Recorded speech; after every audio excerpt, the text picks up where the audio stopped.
Okay, so you get on this TR3B, you're leading the mission with 8 guys. Mm-hmm. So we get off, we land, we flew like 10 to 15 minutes. We landed. The guys were taking down the equipment. I was talking to the pilot. There's actually 2 pilots. One got up and was by the door of the ship that went down. And I was talking to him and I was asking him, hey, you know, about technology, because, you know, everybody was asking about it and how it worked. So he left us in Florida, somewhere in the forest. So we came into this cave, the size of a garage door cave. And we went in, and it was a total of 8 guys.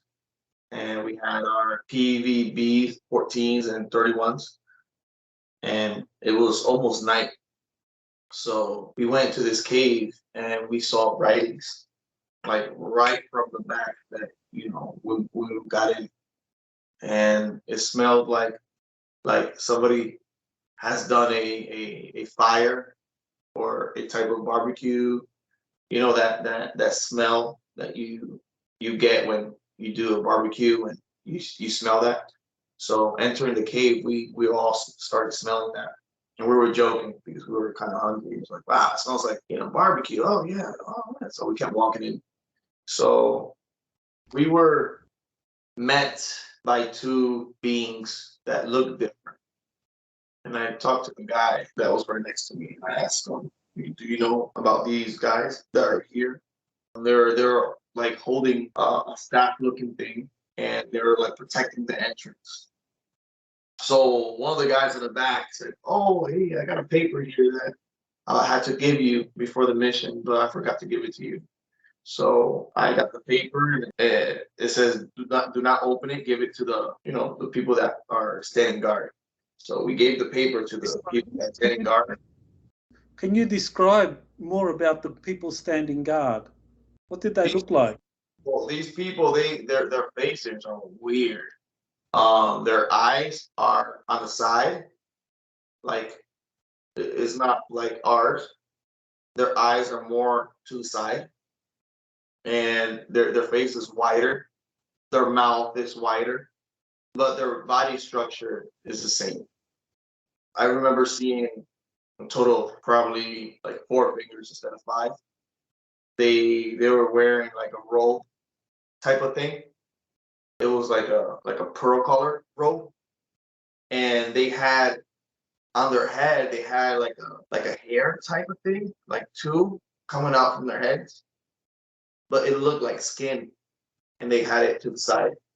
So we approached them, we gave them the paper, and their eyes were shot black. So it was different. They look different. I never seen these type of people before.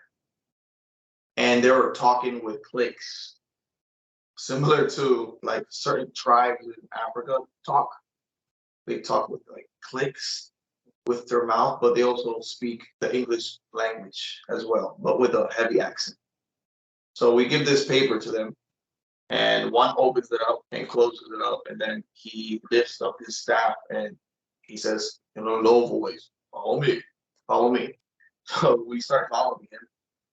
You know, a lot of things go through our heads. You know, it could be that these people are getting ready for Halloween. What the hell's going on? You know, are they dressed up? What is it? But, you know, you know, our job is just to go there and to do our mission.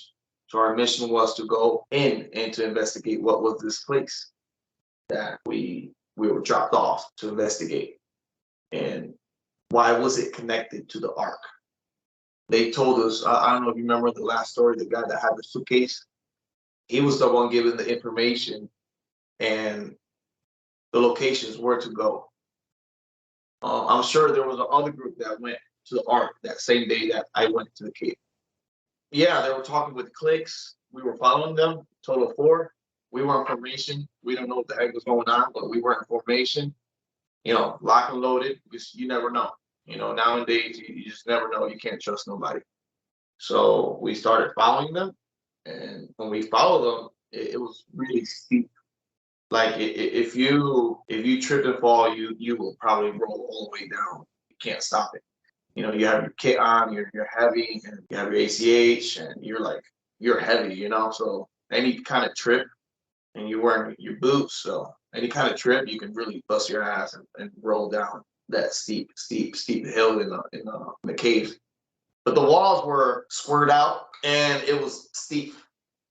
Sometimes there were steps. I was doing my pace count. My pace count was like 74 to 76. So every 76 or 72 steps, we saw, like, I felt stairs like for 15 meters, and then it kept going steeper. There was a time that it went so steep that we did a chain.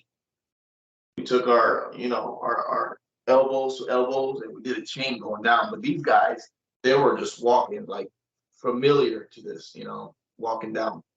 So we kept going down and down. Man, we walked like we were basically rucking. We walked like for maybe 40 to maybe an hour. I was checking my time. It was like maybe like 45 to an hour. We were walking down that steep hill inside the cave. So the smell was different. Then once you get to the bottom, it straightens out. It straightens out. And I'm sorry about my accent. I know a lot of people know about this, but English is like my second to third language. So yeah, I speak Spanish and Portuguese, and also I speak English. I know a lot of people have been asking about that.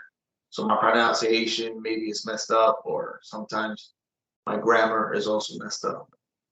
I just want to let people know that, Doc.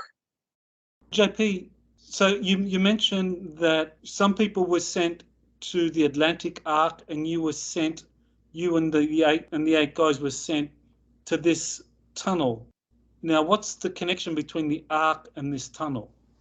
Well, that's the thing that we were checking. So we get to the bottom. There was a big door. It looked like a hangar door. So this guy, he touches this round looking rock, and I'm talking about the different looking beam. He touches this round rock, and he just swipes it to the right, swipes it to the left, and then it starts glowing, and this hangar starts opening up, and it's super bright in there, and you see a lot of vegetation. And we were like, what the heck is going on? What is this? So we enter with precaution. But once that opened up, the light bounced it off and started shooting up to the cave. That's how bright it was. But you can clearly see the vegetation, and there's a source of light that we could not see. And in the distance, we could see like a fog. We had a guy with us that was part of our group that he's also he knows about plants. He went to school on plant biology, so he was with us in the mission. A botanist. Yeah. So whoever put this team together knew what was going to happen. That's what I'm trying to say. That we had different people with different kind of specialties and all that. So he says, "Wow, look at these plants," And then he started talking, saying, "Some of these plants has been extinct for hundreds of thousands or maybe millions of years." And he kept talking about it, and he saw these plants. He was going crazy with it. And these plants were different. A lot of different looking plants that you wouldn't see on the surface. And these plants had different type of flowers. And there was actually, we were noticing like on the type of trees that they have, it looks similar to the trees that they have in Madagascar. Those trees that bleed, that are red, they look similar to those trees. I remember seeing those trees, but hanging for these trees, there was like a nest of some sort of bug, and he knew about these bugs as well. These bugs, they come out and they pollinate everything in there, and they look silver. These bugs, they look like a beetle, and they look really silver, but when they open up their wings, they look like a butterfly. And the light bounces off these bugs. And it was kind of interesting because on hard to reach places, you can see these bugs going in and they were reflecting light to these plants. So they had a connection. So it was kind of cool. There was different kind of insects. There was praying mantis looking insects that we saw, but purple. So yeah, they had different kind of insects there and different kind of animals also. We saw something that looked like a rabbit, but the ears were shorter and they were rounded off, and it had a long tail. So that was kind of cool. And the eyes were humongous. So it looked just like a rabbit, but it had a bigger eyes, rounded ears, shorter, and it had a long tail with a white fur in the end of the tail. So it was kind of cool. We saw that, and it was not running away from us. It was trying to get close, sniff us, similar to what domesticated squirrels do, you know.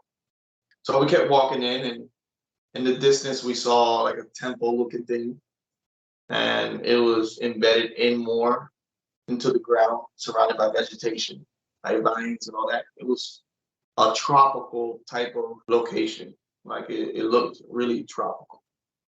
And it was foggy, like our clothes got wet, the mist that it had. I don't know if the mist was artificial or there was a type of tree. I know that there was a tree there that was dripping water. So this tree has straws that sucks the water up, and it drips water. It takes water from the river and it drips water to the plants that surrounds it. So that was an interesting tree that dude was studying, and he was trying to get seeds of this type of tree because he said this tree can help a lot of villages in different parts of the world with farming because it sucks the water and it drips the water in their surrounding. It is a huge tree. And the water that comes out of it is drinkable and it's filtered and it's healthy to drink. And it's like drinking half of honey. It's really, really interesting, this type of tree. Well, that raises the very interesting question. I mean, in the book of Genesis, they talk about the tree of life. Mm-hmm. So, I mean, this tree you saw sounds unlike any other tree I've ever heard. You know, but the fact that water is an important nutrient and that it filters it and that it's, you know, can be used for the plants or for drinking. I mean, yeah, that kind of like raises that very interesting question. Any relationship with the tree of life in the book of Genesis? Well, I'm not sure, but it could be that this tree is part of that because it was protected by these people that were there. Once we entered, we saw a lot of these people walking around, and they were dressed in robes, and they were just taking care of these plants. Like it was a huge place, like probably like 15 football fields big, bright. I don't know where the heck the light was coming from. It looked like it was emanating from the walls, but it was like white. And you could see vegetation, green vegetation, and you could see all these types of animals. And I'm sure they had pockets of these places, different places that you can go to that have different type of plants from every nation or something like that. That's what one of the guys were telling me about, historian type of dude. His job was to see the writings or see anything that this culture had. And he said that something around Nevada, they talk about the Indians, they talk about these people, and it's kind of interesting. Well, very interesting because, you mentioned Florida, that this is some cave in Florida, and that tree that emits water through its system. It has a straw that sucks the water from the little rivers, and it drips water or the substance on the other plants around it. Everything around it flourishes. It raises, well, the story of Juan Ponce de Leon, who was one of the Spanish conquistadores. He explored Florida, and one of his missions was he sought the Fountain of Youth. Okay. So that was in Florida, Ponce De Leon. So, I mean, to me, it's like, well, that tree that you saw, could that be the fountain of youth that Ponce De Leon was searching for? I don't know, wherever I went, it was beautiful. I know that. It was different. You felt, just by breathing the air, you felt stronger, you felt healthier. It was like amazing, the feeling that you feel when you go into this place. And everybody felt the same way. Everybody felt happy, like amazing. And we saw oval type of flying vehicles as well that were flying left to right. And we were asking them, oh, are those vehicles, or they just use it? Yeah, they use it for transportation. So it also leaves there really fast. Like it blinks out of existence, and then they blink back in existence. So they probably have the technology of teleporting these ships anywhere they want. It's kind of cool, using a type of quantum entanglement technology or some sort. But they're really advanced in agriculture. And I'm thinking these people taught a lot of different indigenous people or Indians how to do vegetation, or how to plant, or how to use certain kind of foods, what to eat, what not to eat. So it's kind of interesting where we went. And we kept walking down into this temple looking thing, and then we started seeing writings similar to, it was similar to the Indians in Mexico. You mean the writing was similar to what was in the Atlantic arc that the Mexican Aztec people saw and started? Curiamate, exactly. Okay. And now we know that a Curiamate means is an activation code. Yes. So these people that went to the ark, it was that tunnel that they went to, and they went through that time change. You remember the Chinese were mad because they went in there and time changed. So I think that tunnel is connected to this place that we went to. Okay, so just to remind the listener, you're talking about the mission to the Atlantic space arc, where there was a kind of time dilation effect that people would slow down, movements would slow down. If you waved your hand, you wouldn't just, it would be like a very slow wave where you see like multiple hands. Yeah, exactly. But the Aztec Mexicans were able to walk through the space arc there under the Atlantic because they were singing and dancing a Curiamate, and they went through, whereas you mentioned the Chinese members of that expedition, that they got stuck. They couldn't move. They couldn't follow the Mexicans, even though they wanted to. All the Aztecs guys into the cave. And remember that we left them behind. And when we came back to pick them up, they were different. It was kind of interesting. So we started going into the temple, and we saw these writings, and we saw in the distance like a sarcophagus. How you say it? Sarcophagus? There we go. Yeah, my language is messed up, Doc. I don't know what to do. I don't know how they can hear me in the army, but I know there's a lot of Spanish speaking people in the military, that understands me. So it was huge. I have to tell you that. And they were protecting this type of tomb, whatever it was. And then the guy that could read the writings, he said that what they had in that tomb was a type of god that they were waiting for it to come back alive. So for a god to come back alive, to return. Yeah, we went in there, and there was candles, but these candles were made by a vine. It looked like a vine, and you can see fire coming out from this vine. So it was actually a plant that can create fire that they had hanging in the temple. And this plant, every couple of seconds, it does like a puff, and it creates light. like a fiery, like a candle. And I think is the same way, I guess, it uses like acidic kind of thing, and it does a puff, and it creates like a fire, but it doesn't burn away. It just keeps doing it. So they had dozens of these plants around the temple, and the smell of the puff was like vanilla, amazing smell. It's beautiful, and then it looked like. Let's see if I can.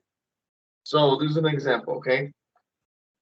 It looks similar to like this, but it looked like their vine swings up, and then it has a beautiful flower here, like a reddish yellow flower. And this vine is like this, and it puffs up, and it gives like a little smoke, and then it turns into fire, and it lights up. And I think this plant does that to attract the insects at night. So that's what the plant biologist was talking about. He says, wow, I didn't know plants can do that. They could attract insects by the little flame, and also by the smell that flame does. So these plants were kind of interesting, because now this makes me understand how the ancient people probably lived inside these caves on Earth, and the lighting of how they probably painted came from these plants that probably lit up. Now you just described the vine that had kind of like almost like a firefly, like it lights up, kind of like, I guess, a firefly. Now, is that plant or the vine that carried these little bulbs that would just kind of like light up like a firefly, is that similar to what you saw on the Atlantic space ark? You said there was these plants that were covering the writings and that they were luminescent. Is that the same? Yeah, it's similar to those plants, but this one was different. It was quite different, these plants. Yeah, it's similar to those plants, but those plants in the ark, they glow. They were glowing. It does not emit fire like real flame like these plants. And the name that he was giving me, tractores de insectos. That was the name they were given, attractors of bugs in Spanish. The people that they look different. Remember, I was telling you, they were there with us, walking with us, and they said tractores de insectos, attractors of insects. And we saw a lot of like type of Venus fly traps also, but different. They look so different. They look like drums, and they open up like they just open the mouths, and they close, and they have this seed on top that when it closes, it hits them, and it makes a noise like a little drum. So that was kind of interesting also, seeing that. So every time they catch a bug, they have like seeds that hits the top of it, and it makes noises at night. So you hear all these types of Venus kind of plants like closing and opening at night, similar to what frogs do. So these plants, they were different back in the days. They were more communicative with each other, like more like regular mammals or insects. The plants back in the days, they were more communicative with each other, and they did a lot more different stuff than what we have now. Okay, so you're seeing all these exotic plants down there at the bottom of this very large cavern that has anti-gravity craft that flies around, and this mysterious tree, and these vines that have a kind of like some kind of organic fire breathing or fire emitting plant. So what else did you see? We saw these people bringing a type of food to us. We sat in a circle, and they were asking me, "Hey, how long do we have to be down here?" I said, "I don't know. They have to give us something back. After we're here, we have to bring something back with us." So we were just waiting. We didn't want to be rude and say, "Hey, give us whatever you need to give us, and let's get the hell out of here." We don't want to be. So it was a pleasant. It wasn't like it was not pleasant. We didn't have no bugs biting us. We didn't have nothing bothering us. Our OCPs has bug repellent regardless. So a lot of military people would know that.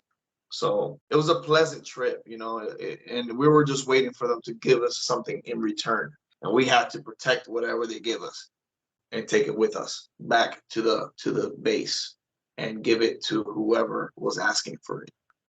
They brought us this type of food. I can tell you what kind of food they had.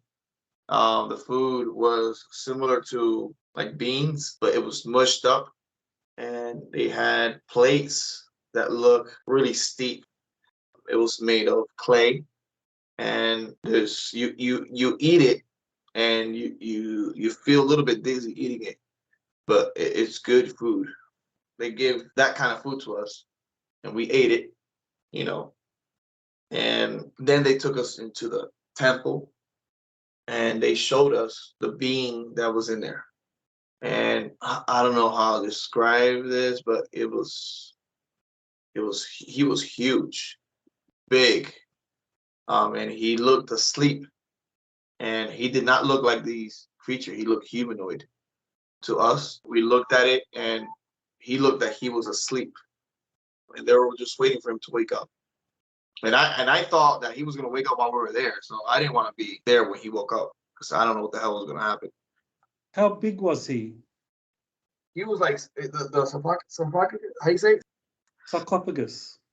La caja. That's how you say it in Spanish. La caja. The box was like facing in the slant, so all you could see was his skull. The skull was probably 4 times bigger than my skull.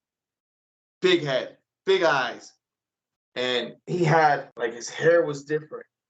His beard was like wrapped around his neck, and it looked like he had a long beard because it was wrapped around, like it went like this and then wrapped around his neck and laid behind his head. And I think that he was like 11, probably 12 feet humanoid. So Red that hair, was white hair, black hair. What kind of white, complexion white, did white hair. He had white hair. He had white specks in his face, like freckles, and his skin was like a type of white grayish.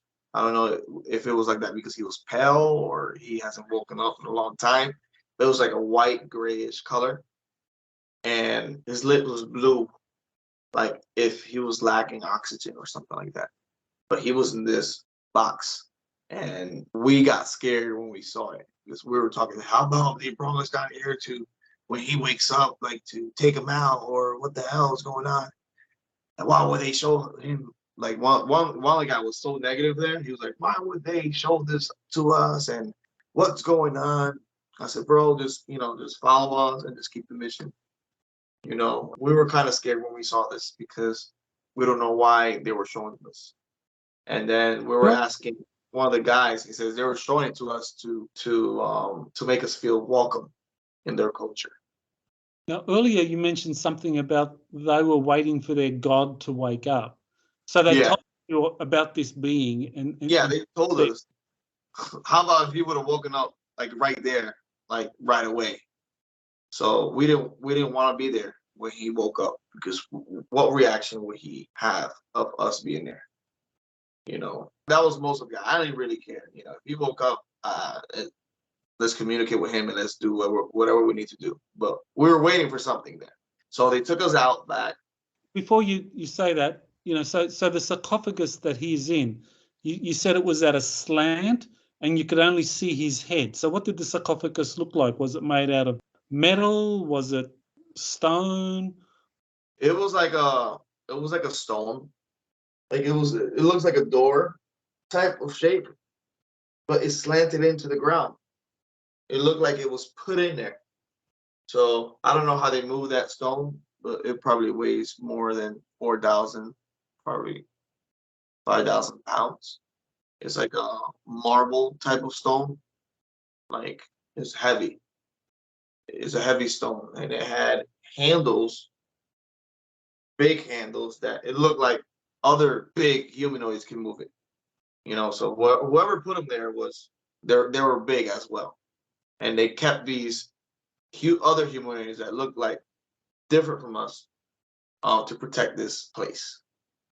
And there was step pyramid looking also in the distance. You can see like just like the Aztecs step pyramids in the distance. You can see it was made of really bright gold. The edges only of every step was made of gold, and you can see the reflection of the steps coming back towards us. We saw that in the distance coming out from the temple. So we kept walking. They kept showing us around. We saw a lot of different kind of animals. We saw something that looked like a small elephant, but it had tusks in the bottom and had legs like deers, but its snout was like an elephant. It was kind of interesting. Really friendly. It felt like it had a feel like a pig. It was snorting around. Smelling our feet and all that, and it had tusk. So it was a size up to like my knees. I'm 6 foot, so to my knees will be like what 3 feet tall, like in between my thighs and knees. So we saw those creatures. We saw a cat that looked like a saber tooth as well, type of cat, but it was small type of saber tooth style kind of cat. We saw a lot of different reptiles. We saw a type of reptile that looked like a dinosaur, but it looked like a chicken, but it had scales instead of feathers. But it still had a beak, and it had a tail, and then in the end of the tail it had these feathers that closes and opens, closes and opens. So it was kind of cool. We saw other types of looking bees. We saw blue that looked like blue honeybees, but they were blue in color. That was kind of cool. And their honey is like whitish honey. It's not golden honey. I think is because of the plants that are there. The color of their honey. We tasted it, and it tastes like pear. The honey, it tasted like pear, like a really, really, really ripened pear. So, and it had that texture as well. So it was kind of really good type of food. There was also different kind of fruits that we never seen before. We were there like for 5 hours, Doc. We were there for 5 hours. It was a really tiring day for me because we walked a lot with our kit. They actually asked us to take our kit off, and leave it, but I didn't let none of my guys take that off, or we kept our kit on in all times and kept our weapons with us in all times because we were just waiting for that moment. And then in the end, he comes in with this box, and I ask him, "What is this? What are you giving us?" He comes in with an elder that was slightly taller than him, but looked the same way as them. And he says, "These are seeds, different type of seeds that the people upstairs are asking for." And they talk like that with pulse, like these are seeds for the people upstairs that are asking for it. And we made a deal, and this is for you guys. And I said, "What is this?"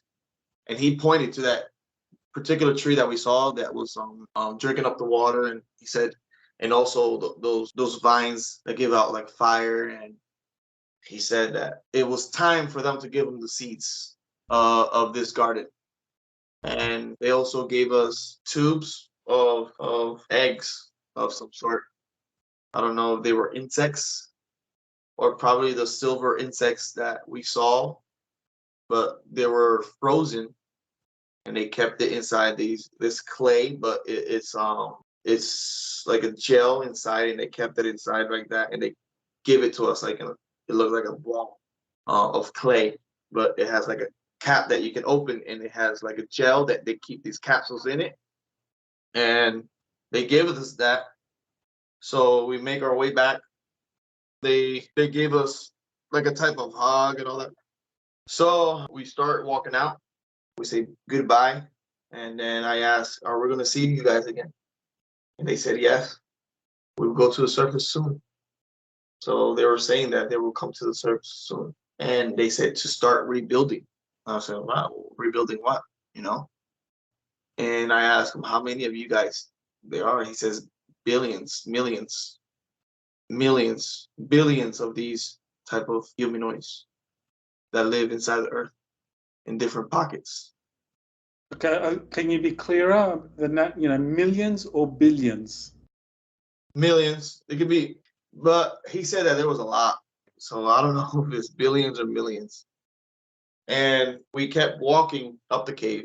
We were tired. Once we stepped out, they closed the door, and it was dark. So we put our flashlights on, our red flashlights, and we kept walking up the cave.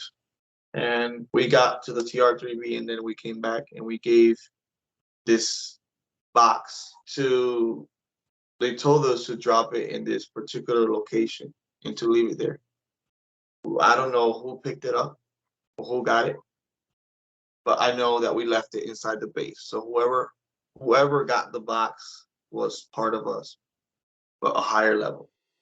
And that was our mission, Doc. It was kind of interesting. It was fun. And we learned a lot about that culture. Were you ever given a name for that garden or that culture? No. Did the guards of the temple or garden, did they ever say anything about, you know, who they are, their names? They just look weird. They never told us their name. Okay. And people within the military, within the covert branches of the military, want you to share this information. Can you say anything about that? Yeah, I asked prior to share this information. They said, yes, I can share it. Just don't give your name and don't tell people where you're at. Okay. Well, I want to thank you, JP, for sharing your latest mission. Definitely fascinating and raises a lot of questions about the history of Florida and connection to space arcs. And it's funny that Florida in Spanish is flowers. So that's quite interesting. You know, the purpose, why was it called flowers? Like you said, that guy that found that beautiful garden, you know, the garden of youth, Fonte De Leon. So that's kind of interesting. All very fascinating. Well, I guess we're going to find out eventually more about all of this. Thank you for sharing that, and we look forward to more updates from you. Roger, appreciate it.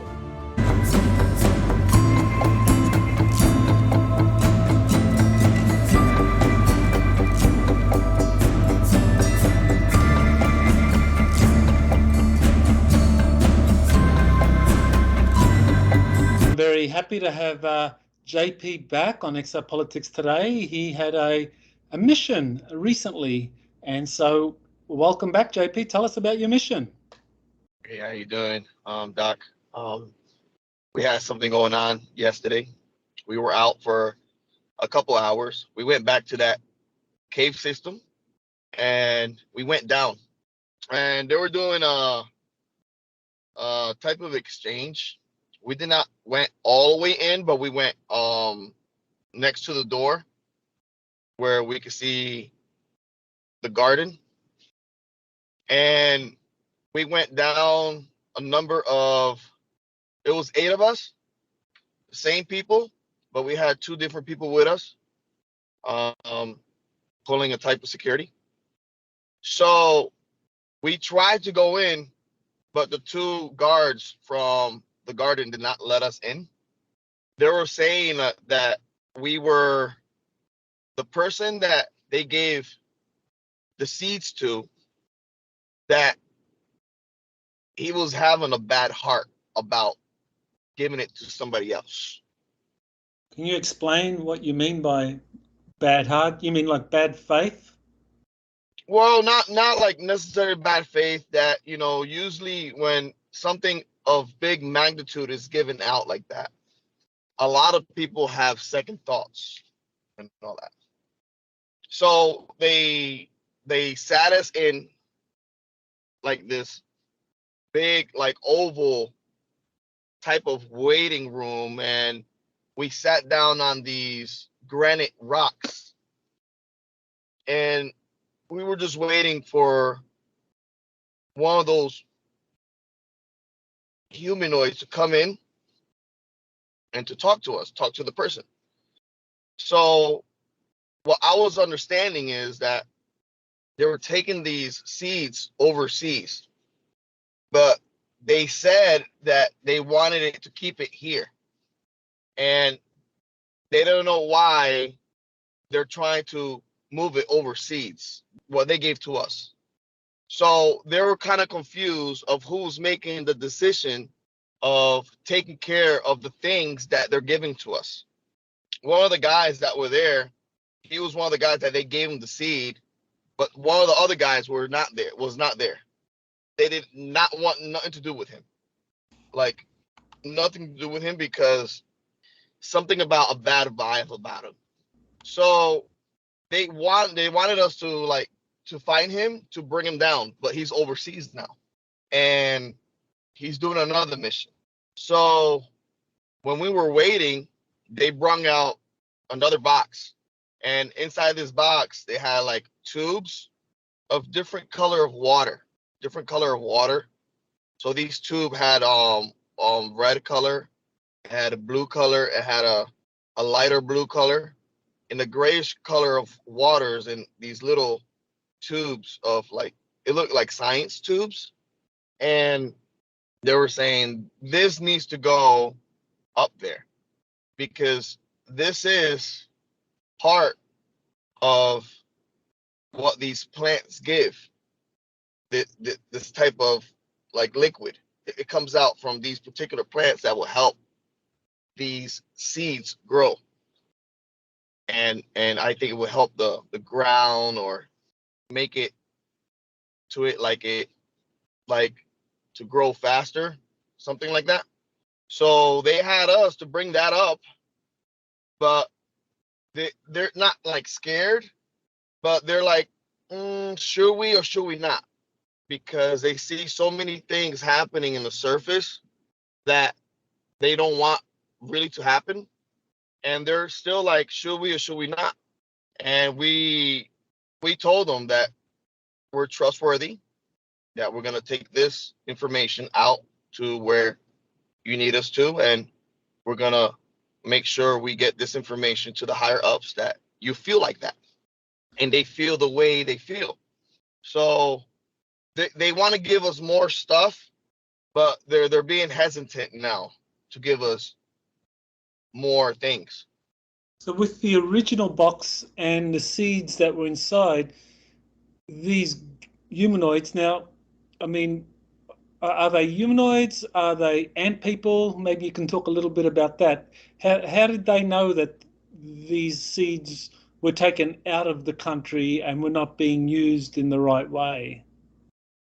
I guess they have a way of tracking them. They have a technology that can track where these seeds go.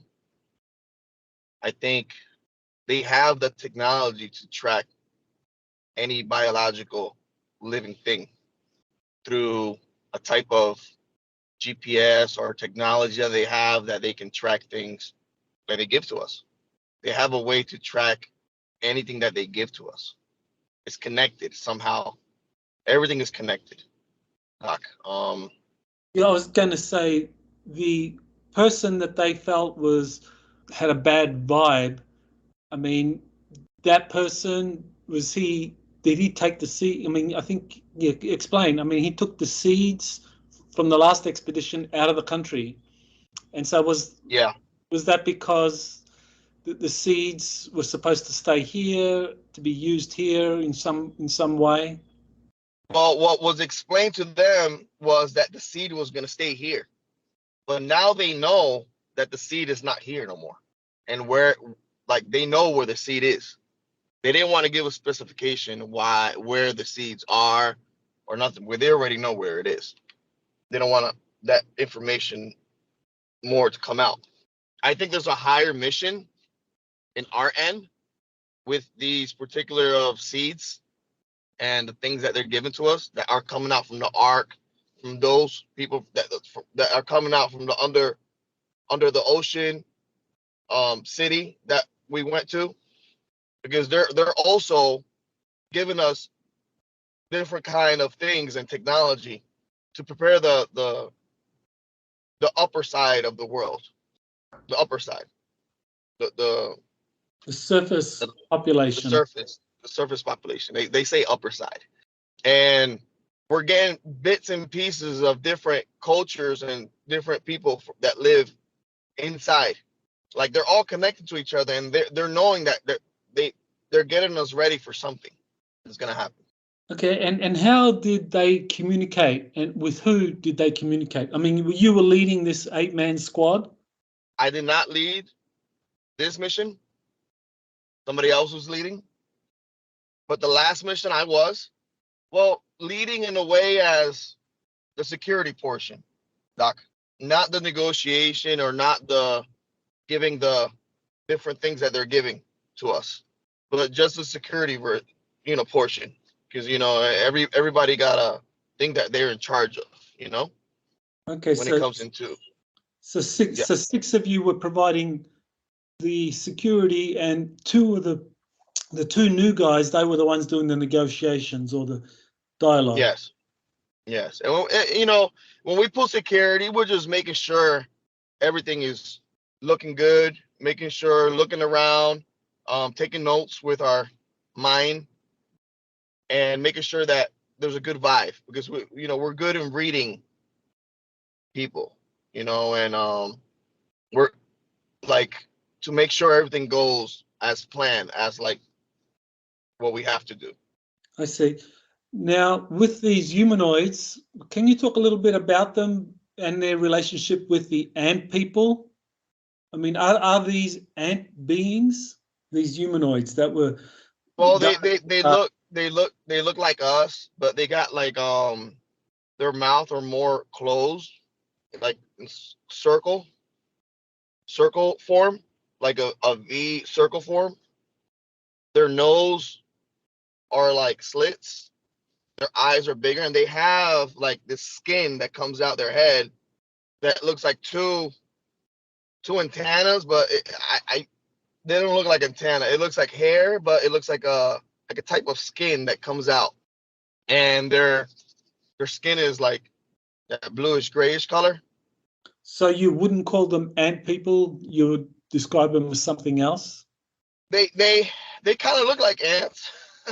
If you look at them, like, they have 2 hands, 2 arms. They wear robes. Their feet are longer than ours. Yeah. Like if I have a size 10, they have like a size 13 or 14 if they're my height. They got long feet. But you can still see, their toes and all that.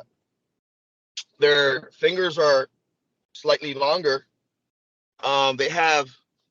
Their fingers are longer, and their nails are like slanted down. They're not straight out.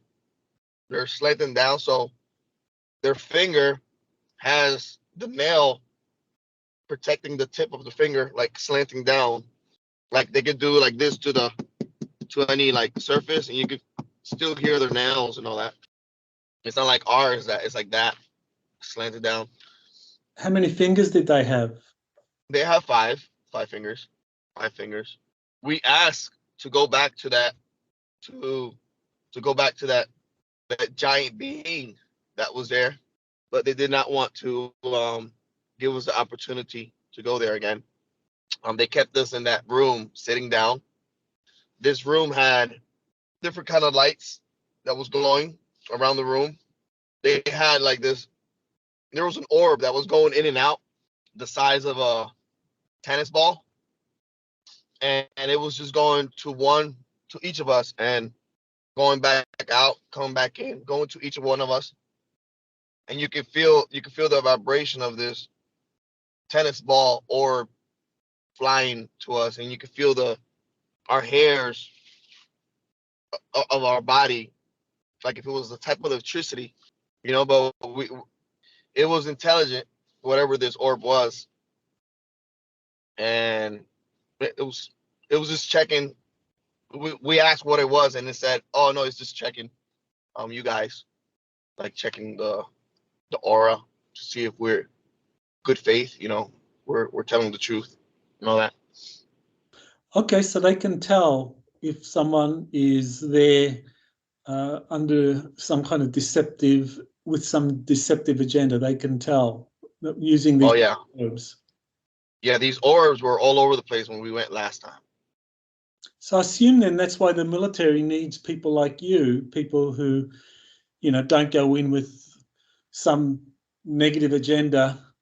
Mm-hmm. And there's people like you were sent in on the missions or lead the missions because your intention is are very pure, and these beings recognize that. Mm-hmm. And most people, if they go to these missions, their heart rate goes up. I think I've been, developed since when I was in the civilian sector to see these different beings. And when you see a different being, you got to be calm. They teach you that, you have to be calm. You have to talk with a straight face. If they telepathically talk to you, talk to them back. If you feel that they're talking to you, you talk to them back telepathically, because they'll know. You just give eye contact, and if they talk to you telepathically, you tell them the same thing back in what you're saying inside. It's like you're talking without moving your lips, but they're nodding their head and I'm nodding their heads.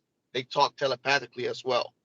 So that was quite interesting, because when you get used to that and they talk to you, right, but you don't see them moving their lips and you don't move their lips, but you're understanding each other, it takes time to train to do that, to get used to do that. Maybe in the next 2 to 3 years, us humans, we're going to have the capability to talk to each other without using vocalization. We're going to talk to each other without using just nodding our heads and understanding each other. And I'm sure it's a type of technology that they have, or is a type of consciousness that we haven't developed, but we do have. I'm sure that we do have that, but we haven't developed it yet.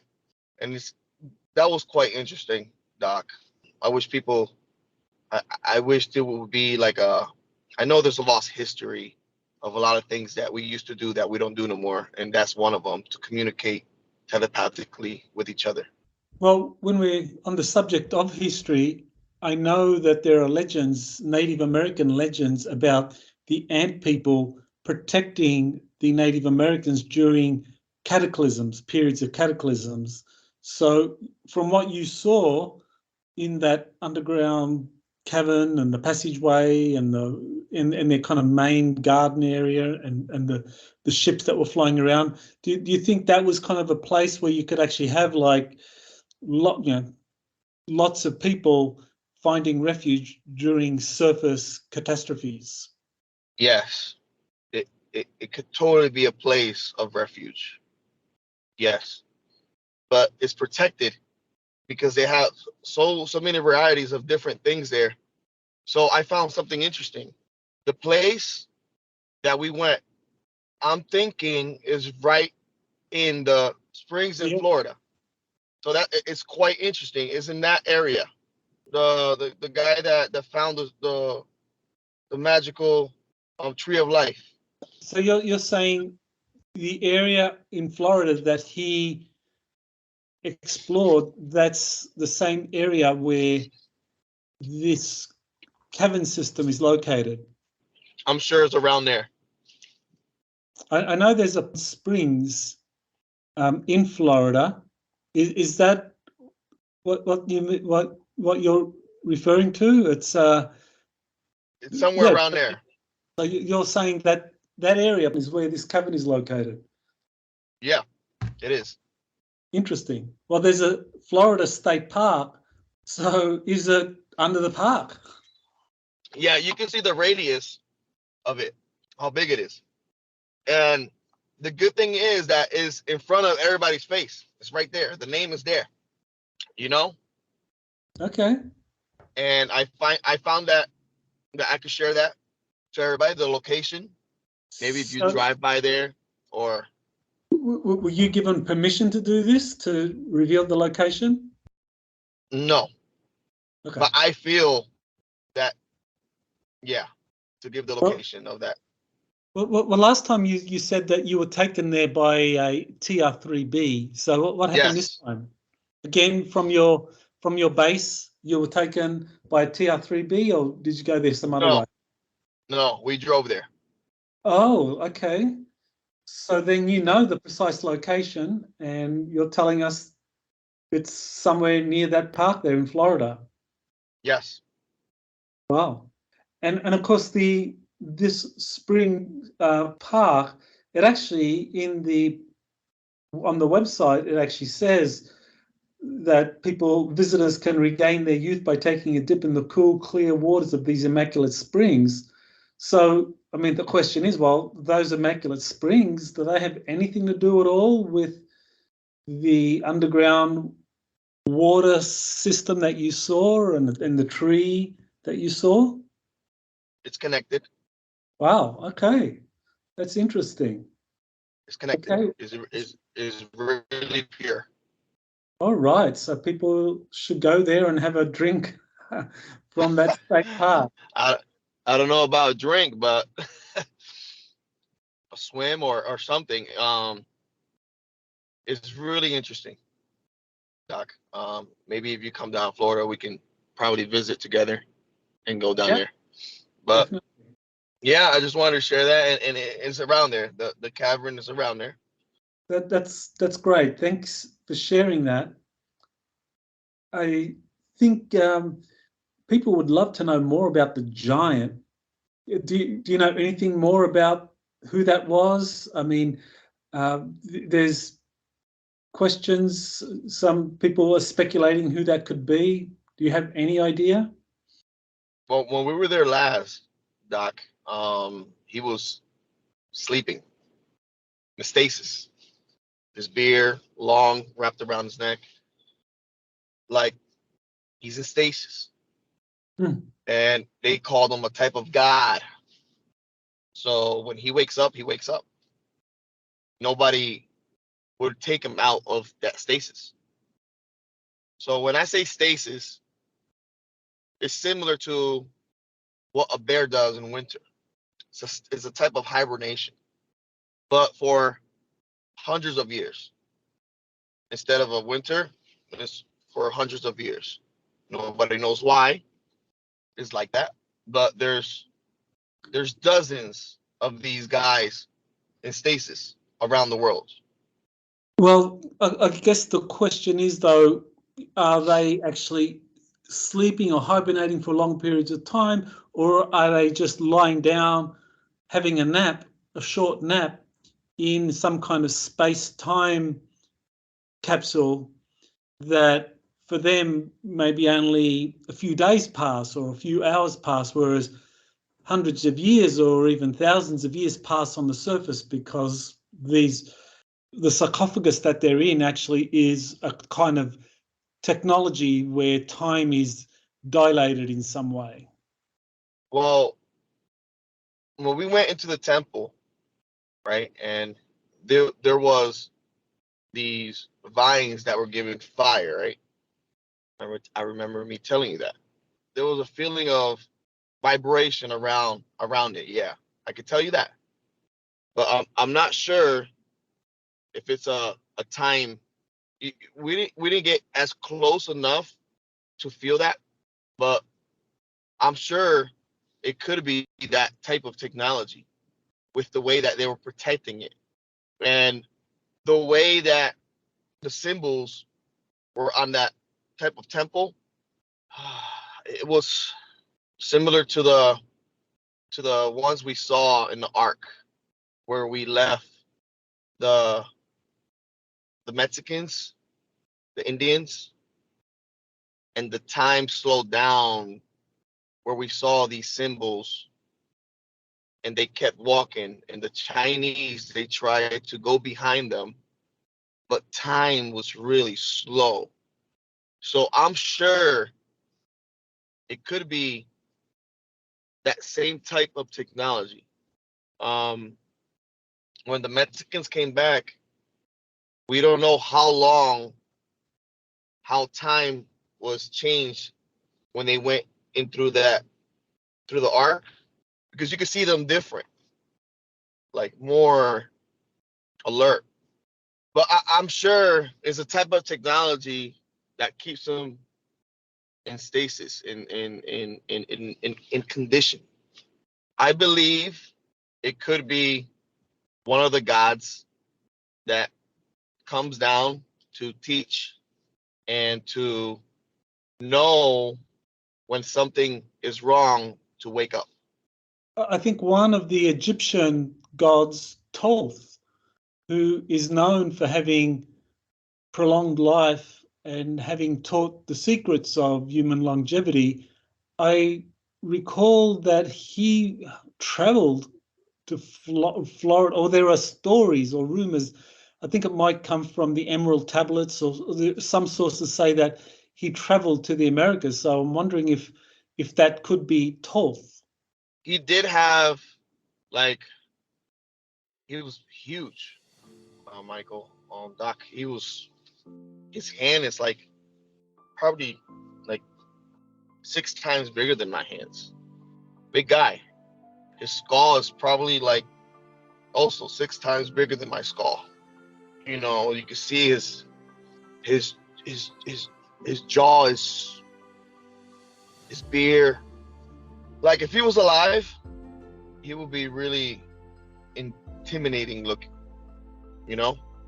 And he's there with inside the box, there's like a staff there. There's a staff, a golden staff that he has there. But other than that, I couldn't tell you more. By that, I know these beings are protecting it, and they're just waiting for the moment for him to wake up, and I guess to all the other ones to wake up at the same time. And I think it's gonna happen during the same time the arcs probably will come out and everybody will see. So everything is gonna happen in unison.